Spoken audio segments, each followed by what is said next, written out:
day everyday mga ate ko. Before na natin ngayon, kakagising ko lang and mag-walk na kami agad ni Ate Celine. Puyat kasi ako kakapanood ng Stranger Things.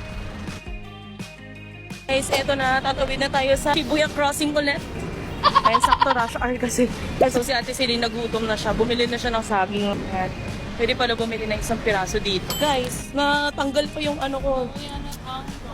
Kuya na tanggal. Wala na tuloy akong tubig. So anong gagawin? Bibili. Walk with me today. Tignan nyo. Pawis na ang person.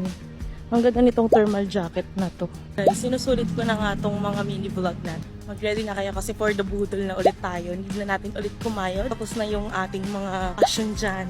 So, andito ako sa 7-Eleven. Bibili muna ako ng water. Wala na absolute.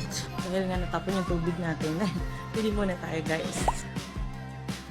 So guys, inabot na tayo ng gabi. Hanapin ko nga muna si Ate Celine.